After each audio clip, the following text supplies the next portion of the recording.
These practices and traditions are things that they inherited from years back, but in fact, their cultural values promote well-being and peace and happiness. And maybe 1,000 years ago, this was a way to achieve those goals. Now, when you get people coming together and coming to consensus around what their goals are, what their values are, you see that then when they look at their own cultural practices, many of them don't help them to achieve those goals. And that's when people decide, I think, to change. And that can come about in 3 years. The facilitators who work in our program, and there are over 800 of these, what we call facilitators, they go in and facilitate dialogue, but they are from those communities. They are from the same ethnic group, and they have received lots of training on how to engage people, how to get people really to discuss and dialogue about what they want for the future. And if they want health and happiness and economic prosperity for the whole community and for their whole social network, then this is really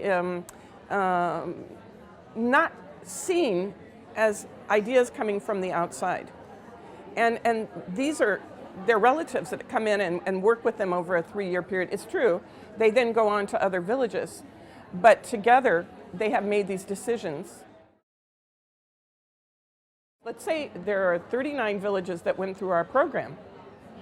And now there are going to be 80 villages, because those villages are the villages that matter to the 39. They reached out to their families in other villages. They reached out to their connected communities and said, we're doing this, and we can't do this alone. We want to include you. They reached out to the people in the diaspora. They let them know what they're doing, saying, we will change some of our traditions, and we want you to know about this. And we want you to be part of this.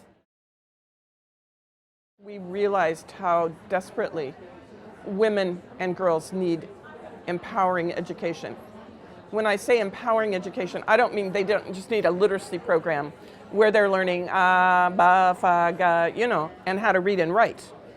They really need to know their human rights. They need to know them in terms of taught in a way that they really understand. In other words, we use drawings, we use theater, we use songs, we use poetry.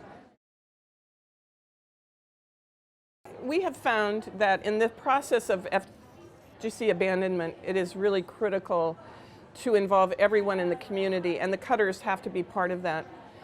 What we found is that by targeting the cutters and saying, okay, we're going to give you projects so that you'll stop cutting, this does not in any way resolve the problem.